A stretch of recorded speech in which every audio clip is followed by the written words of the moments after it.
attend. Only members of the press club or members of the working media may ask questions.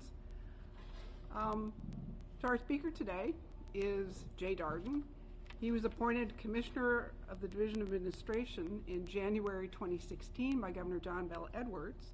Before that, he served 8 years as Louisiana's Lieutenant Governor, 4 years as Secretary of State, 15 years as a state senator, and 3 years as a Baton Rouge Metro Councilman. He's an attorney and a graduate of Louisiana State University and the LSU Law Center. He's also a Louisiana history buff and often gives presentations about the state's history, including one titled, "Why Louisiana Ain't Mississippi." In addition, Jay's a regular contributor to editorial cartoonist Walt Handelsman's caption writing contests and a regular entrant in the annual Bulwer-Lytton Fiction Contest. For those of you unfamiliar with the contest, it's named after Edward Bulwer-Lytton, the Victorian writer notable for starting a novel with the much maligned phrase, "It was a dark and stormy night." And in fact, Jay received a dishonorable mention in the vile puns category in the 2020 Bulwer-Lytton contest. So please help me welcome Jay Darden. Thank you, Karen. Well, it's always good to be with you here at the Press Club, and I appreciate the invitation to join you today. Unfortunately, I didn't strike gold in the Bulwer-Lytton contest this year. I just saw the 21 results, and I didn't make it. I had a couple of entries, but didn't make it this go-around, so I'll try again next time. But I'll talk to you about much less interesting subjects today than vile puns and history of Louisiana. I'll talk a little bit about the state budget and then talk about the American Rescue Plan, which has really gotten relatively little coverage in the press since that money came down from Washington. So I'll take a little time and talk about how we're going to spend that money based upon what the legislature did and based upon the plans that we've put together. And then I'll be happy to obviously take your questions on those things or anything else. The Revenue Estimating Conference last met in May of 21. At that meeting, we wound up recognizing the state's an increase in the state's revenue forecast for calendar year 21, which ended on June 30th. The increase was about $346 million over where it had been previously set at the outset of the pandemic. It makes sense that when the pandemic hit, the REC lowered the forecast because we knew it was going to be a difficult economic year for the state. So our expectations were relatively low at the beginning of the 21 fiscal year. They improved dramatically toward the end of the year, the 21 year, and we had this $346 million number. We've now closed out the books on 21. It takes the entire month of July and well into August for us to close the state books when the fiscal year ends on June 30th. So we're anxiously awaiting what those final numbers are going to look like, and we're literally about a week away from knowing what those numbers will be, but I'm very confident in saying to you that we will probably see another increase in the forecast beyond where we were in May of 21 by several $100 million. So I do think we will wind up with a very significant surplus for calendar year 21, which will be spent by the legislature in next year's legislative session.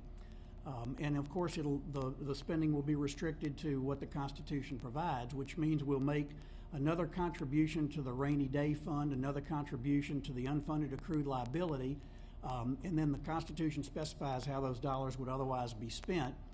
We will once again recommend that the remaining money be spent on infrastructure projects, one-time expenditures. We've always thought it was a good idea to use those dollars on deferred maintenance in particular. The legislature has not agreed with the amount that we would like to see spent on deferred maintenance. I hope that that'll improve next year because that is really a way that we invest in our infrastructure and avoid having to incur a lot of the expenses that we otherwise must do because we're simply not taking care of things as problems arise. The rainy day fund is right now at $545 million. That's well over $100 million more than when the governor took office and we faced the real challenge that we had in 2016. We'll be making another contribution to that rainy day fund, so it'll increase even more. So we're at a very good point in Louisiana in terms of how we've restored our rainy day fund and the way in which we're spending these repeated budget surpluses that we've had. It's been a long time since 5 or so years ago in 2016 when we were talking about the devastating cuts that we were facing and the need to raise revenue, and those days are behind us. Somewhat surprisingly in the midst of the pandemic, but we have continued to perform well economically, and that's a very encouraging thing for the state. The REC will meet again at some point in the not too distant future. I'm no longer the chair of the REC. The speaker is now the chair, so he'll call the meeting. But we'll need to have a meeting pretty soon because we usually take action on what the legislature has done during its time in session, and we haven't done that yet. So in addition to recognizing the legislative action, it'll also probably be appropriate for us to consider some increase in the forecast based upon what we think the economy is going to continue to do. But that remains to be seen whether we'll increase the 22 forecast or not. Those numbers really kind of belie something I know you'd probably be interested in asking me, so I'll go ahead and comment on it based upon what the Bond Commission did last week in not approving those Priority 1 projects. One of the stated reasons was we needed to evaluate those projects and look out for the fisc of the state, but the reality is the fisc of the state is in very good shape, as is our capital outlay program. And those projects in New Orleans and the one project in Lafayette that were not approved last week represent ongoing projects that we were simply reauthorizing. Never have we not, as a bond commission, as far as I can remember or have knowledge of, we've never not approved those reauthorizations when they come up to be reauthorized, because they represent projects that are underway, bills that have been incurred, and new work that needs to begin in order to keep the projects on schedule. There's some very critical projects, obviously, in New Orleans that were delayed last month. It's not going to be fatal for the projects. It's not going to end the projects. And now that we've had a chance to review the bills that were due, I can tell you that we don't have a huge numbers of bills that are not being paid right now, but we will if those projects are not approved, hopefully at the September meeting, because there's significant work that's underway and bills that are waiting to be paid that we will not have the capacity or the ability legally to pay unless and until those projects are approved at the Bond Commission. So I think we're just playing a game, a waiting game, and I anticipate that all those projects ultimately will be approved and they'll be able to go forward without missing a beat. If that doesn't happen, though, it will be unprecedented, and we will literally stop projects in their midst, and we will not have dollars to pay people, contractors, business people, primarily in Louisiana, who have done work and obviously expect to be paid. So I'm certainly hoping that that's going to take care of itself in the not too distant future, hopefully at the September meeting. Now let me turn my attention to the American Rescue Plan. The Congress of the United States has provided more revenue to states and territories and cities and municipalities and towns and villages and nooks and cranny across America than it has ever done, probably since the New Deal. The amount of money that is going to state governments and local governments is just astounding. As you know, over $3 billion coming to the state of Louisiana. The legislature authorized the expenditure of $1.6 billion of that $3 billion in its 22 budget. So we still have that remaining approximately half of the $3 billion yet to be appropriated by the legislature. And as they meet in the future, they can determine whether or not they want to reinvest in the projects and the investments that have already taken place, or whether they want to put the money on something new that is authorized by the Act. $490 million went to the Unemployment Trust Fund to restore a base for that fund, and it will eventually build itself back up, hopefully, to the $1 billion that existed before the pandemic started. $563 million went to the Department of Transportation and Development. And then the legislature allocated the balance of the money to certain particular initiatives that require administration and require applications by the various entities who are entitled to that money. First and foremost was the $300 million that went to the Water Sector Commission. The Water Sector Commission was created, 10 members of the legislature, 5 from each house, to make recommendations on how to fund water and sewer projects across Louisiana. The ultimate authority for spending that money by law is vested in the Joint Legislative Committee on the Budget. So this 10-member legislative committee will make recommendations to the JLCB, which will then have the power to issue these grants. All of that will be based upon recommendations that we will make, that the administration will make. I say the administration, it's actually, and I'll explain the makeup of the group, but it's basically those who are charged with administering this money, developing a mechanism for grading the projects and suggesting to the commission and then to the legislative committee on the budget how the money should be spent. The entities that are involved in making the recommendation are the Department of Health and the Department of Health and the Department of Environmental Quality. Health administers water programs in the state. DEQ administers the sewer programs in the state. So those engineers within those departments who have expertise in these areas are going to grade all the various applications that come in. They will be reviewed by our facility planning office led by Mark Moses and Jason Suter, and those recommendations all will be reviewed by our internal auditor and her staff to make the recommendations that ultimately will go to these two committees. The application process began on August 1st. It will end, the first tranche at least, will end on September 24th, at which time our group will begin reviewing all the projects and make its recommendations by November 8th to the commission. The commission will then make the recommendation to the JLCB. Now, the impetus behind these dollars is to address the significant water and sewer challenges that we have in the state. And to that end, the methodology that's been established for grading the projects is as follows. Severity in need is going to be graded at 40%. Consolidating systems, which is a great necessity, particularly in our rural areas, is going to be worth 20%. Resiliency is worth 10%. Sustainability 15%. Readiness to proceed 15%.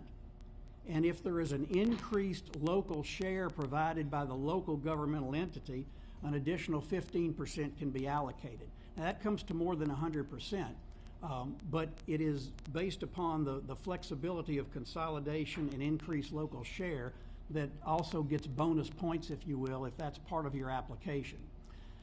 So the aim of the game from our standpoint will be to find the most needy projects and those entities that are most willing to consolidate in order to save money, improve efficiency and the ability to monitor the systems, and charge an adequate amount to the constituency to make certain that they can take care of their programs. There is a minimum requirement of a 25% match by these local entities. That can be waived by the commission and by the joint legislative committee, but absent that waiver, a 25% local match is required. And the motivation behind this is the fact that local governmental entities, as I'll mention in just a little while, received a huge amount of money from the federal government. And the purpose of the local match is to incentivize those local governments to use a significant portion of those dollars as a local match within the water and sewer program. So we're hopeful that that will provide an adequate incentive. The next allocation by the legislature was for tourism. $77.5 million for tourism, $15 million of which was allocated directly to the Department of Culture, Recreation, and Tourism.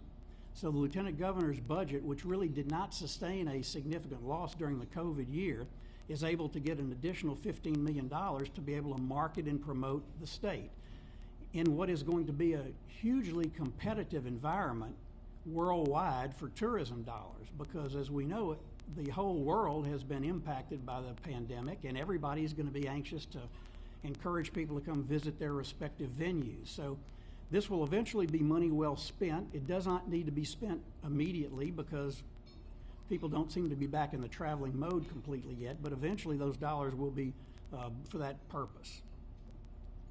The remaining $60 million is designed to go to market and promote the state, and it is to go to our local CVBs. By law, the money can only go to a Convention and Visitors Bureau, a Convention and Visitors Commission, or what's deemed an official destination marketing organization. There are 48 of such entities in the state.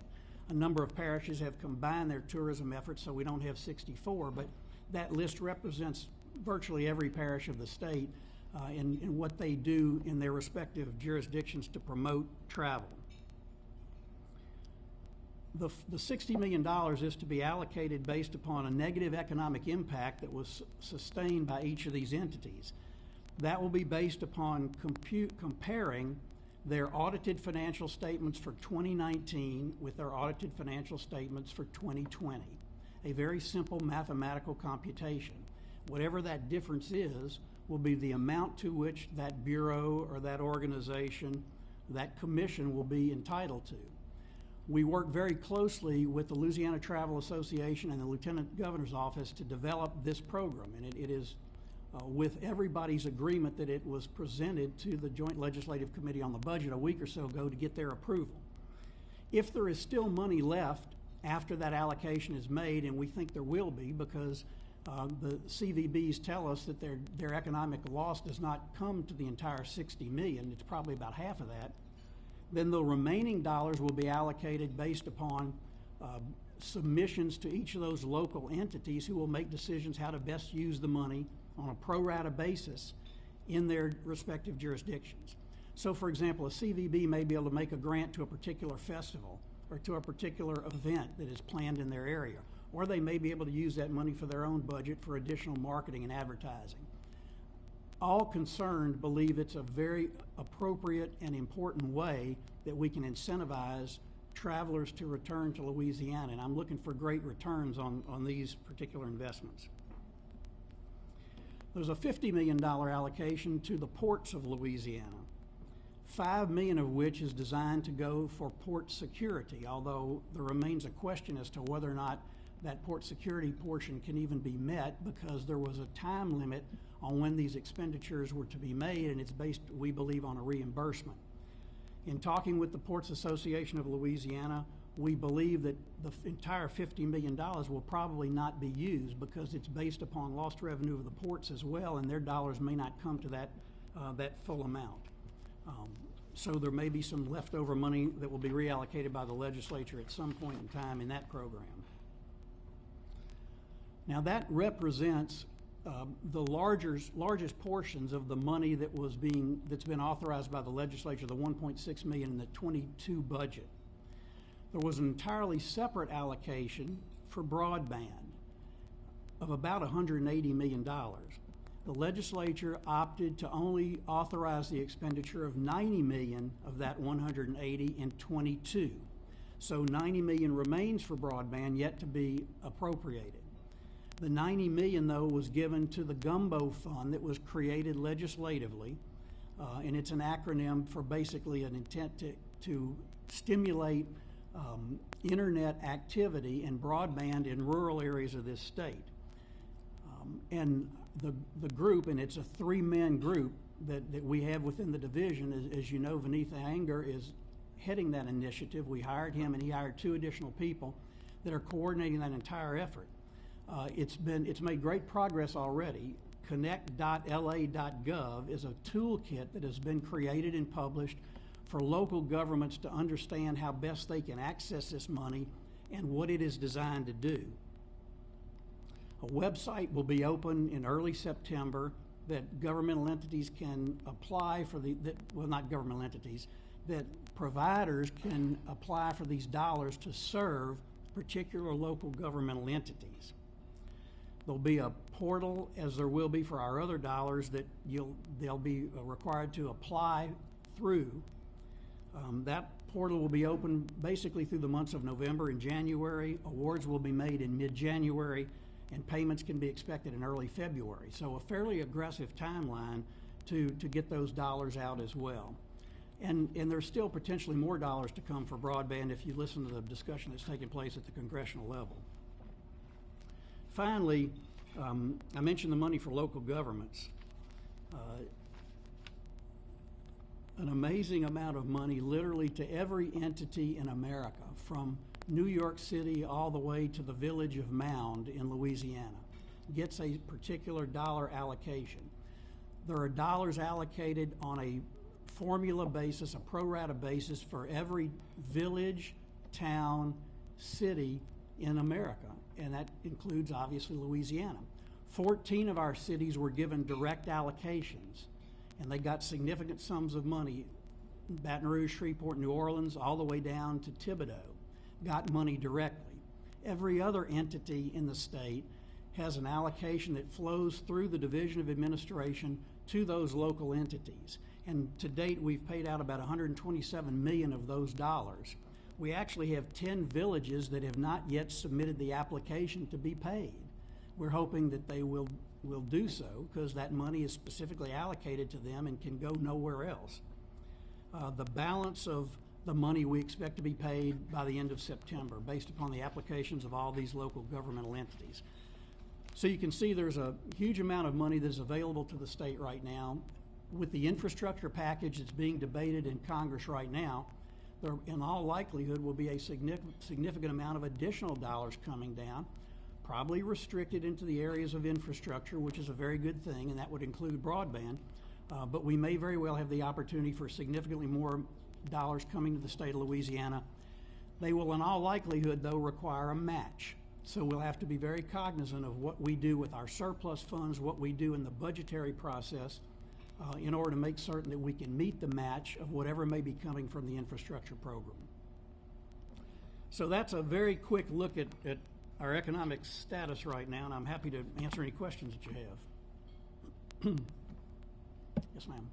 So you brought up the bond commission delay of funding. You said it essentially, the state is doing well fiscally, so do you know why they voted to do that when it seems like there wasn't really a good reason for that? Well, that answer rests with the people who voted to vote that way, but they have said, I've read their public comments. I was not at the meeting. Rick McGimsey represented me at the meeting because I was out of town, but the public comments seemed to indicate that an acknowledgement in part that it was trying to send a message to New Orleans. There was also some statements that they wanted to look further at the projects.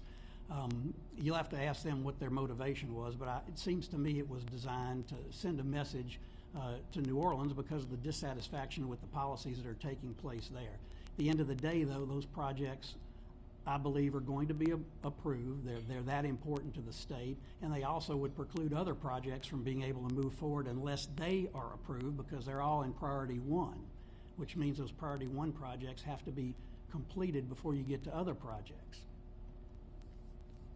Yes. Oh, I'm sorry, I didn't repeat the question, but I'll try to remember next time. Yes, sir. How will the state handle vaccine requirements for employees now that the Pfizer vaccine has been mandated? As you can imagine, that's been a hot topic of discussion in anticipation of the approval. The question was, how's the state going to handle, I think you said, vaccines for employees now that the Pfizer vaccination has been approved? It's been a topic we have obviously been discussing for some time. We don't have a formal plan in place yet. We will have one in the not too distant future. In all likelihood, it will require mandatory testing for employees who are not willing to be vaccinated. But the details of that have not yet been worked out, but it's obviously something that we're going to be discussing as we move to this next phase when, now that Pfizer's been approved and presumably Moderna will be approved and maybe J&J at some point down the line as well. Mark? Well, I was going to ask that question too, but I mean, are you going to require state workers to be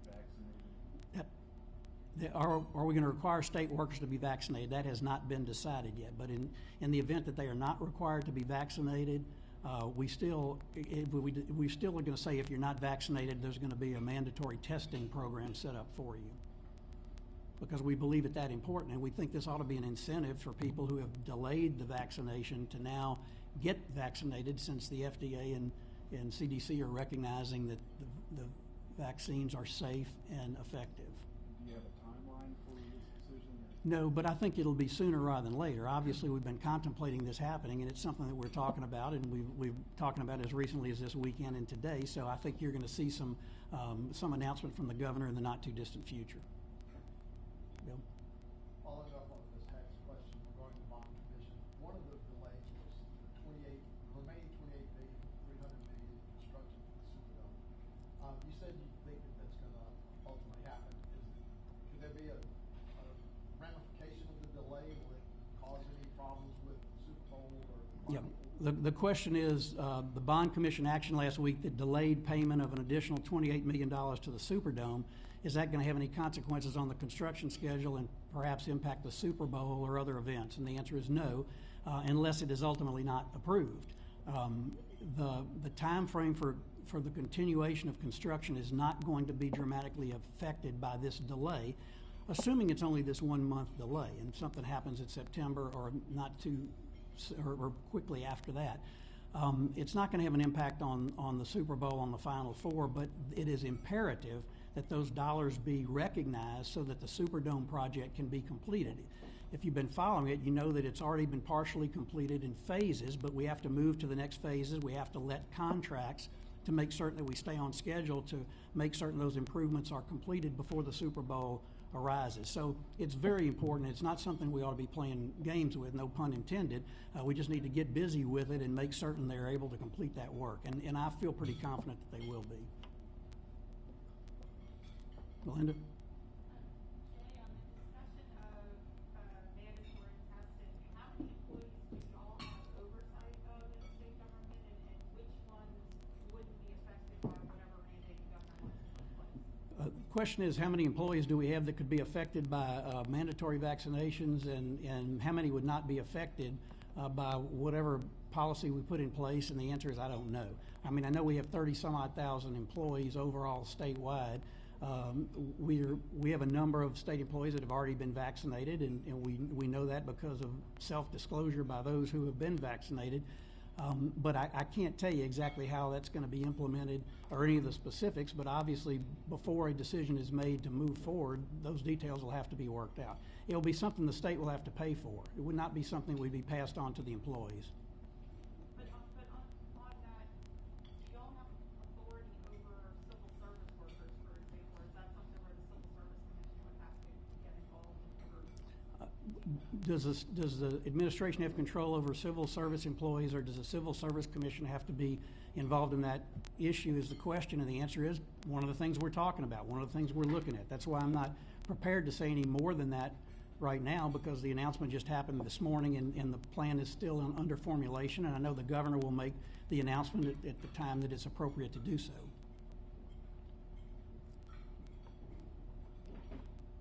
Yes, sir. I think there's been a recent push on the part of Attorney General Jeff Landry to get some litigation settled in which the state was named as defendant. We saw on Channel 2 a high-profile case involving DPS doctor that was settled. It's been said that there may be concern over the escalating level of legal fees that have been incurred to defend these suits that may be motivating the change to look to settle. Is your office in any way pushing toward expediting settlements as a means to curtail some of those legal expenses that have been incurred to defend the lawsuits? The question is whether my office is involved in any discussion that's underway about settling some pending lawsuits that have generated a significant amount of legal fees. And the answer is no, we're not involved. That's up to the Attorney General's office, and they have complete discretion on settling those cases as it stands right now. John? I don't know if it was an extremely pressing problem in Louisiana, but the eviction money, the recovery money from evictions, a lot of it nationwide wasn't released. Where do we stand in Louisiana on that? Is that part of that fund you were talking about? The question is about the money that was allocated by the federal government for eviction relief and lessors and lessees. Is that under our purview, and how do we stand compared to what other states have experienced? It is not part of the dollars that I was talking about specifically today, but it is something that's under the administration of our office.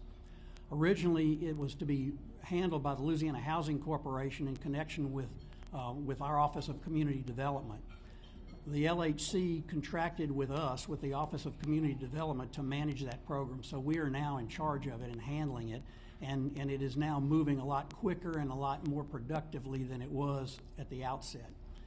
And it's one of those programs that's very difficult to manage and very difficult to drive the money where it needs to be, because you have to get lessors and lessees to both come together and identify themselves as being in that relationship, to make certain that the payment is made to the right person, that you're not paying somebody who's not entitled to get it. So it's a cumbersome and difficult procedural challenge to deal with that, but that's precisely what we're doing, and we have vendors who have been contracted to do that job, and they're underway with that work, and we're monitoring it very carefully.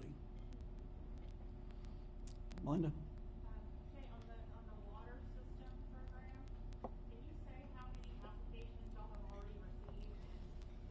And I know obviously the global world of problems in the water systems exceed the amount of money that's available, but you already have more applications than there is money.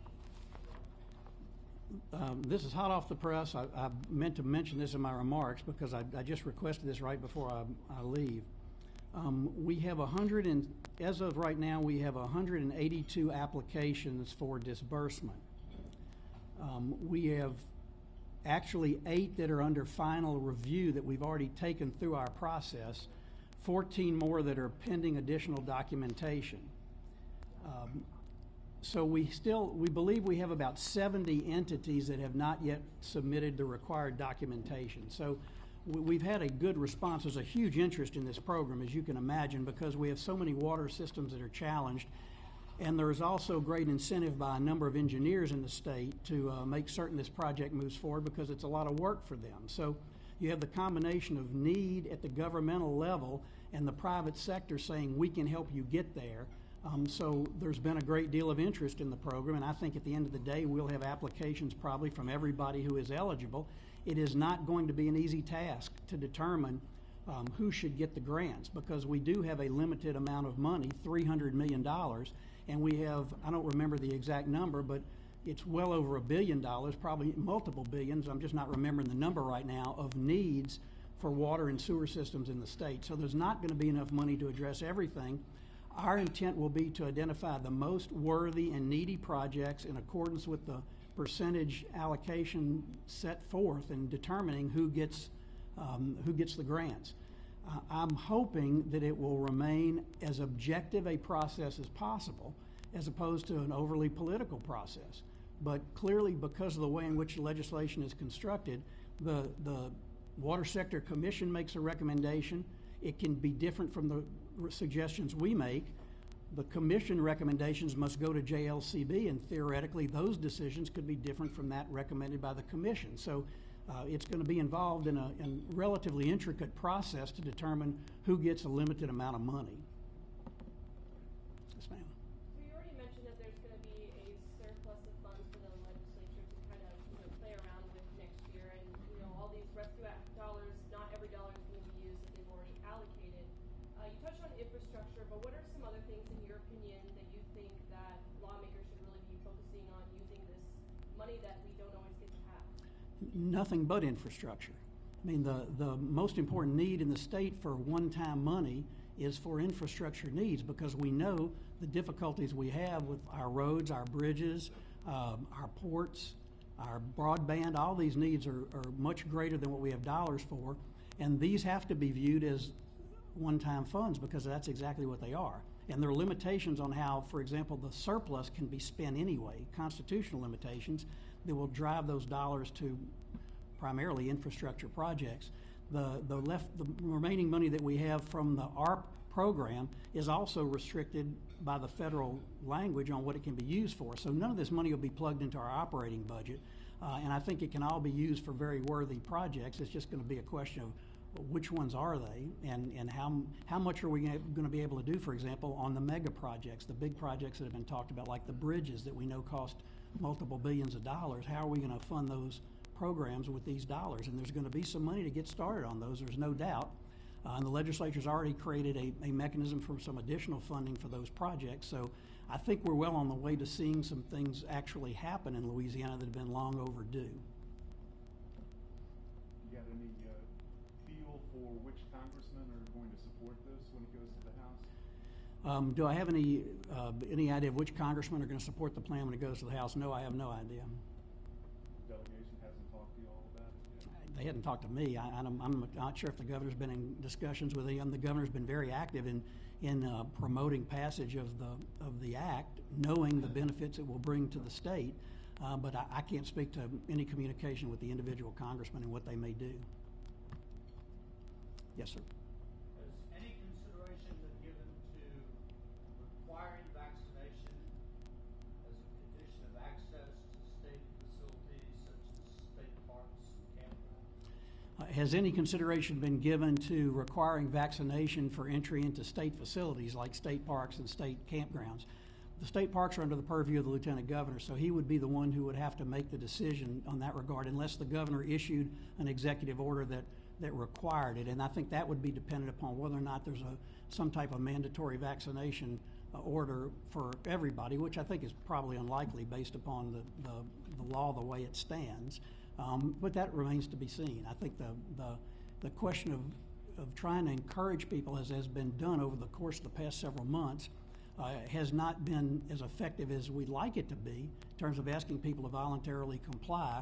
Hopefully, more information that's made available, the tragedies that are being described every day that are taking place in the state right now, as well as the potential for having to be tested if you're not vaccinated in order to get into certain events, might be an additional incentive from people. I hope it will be.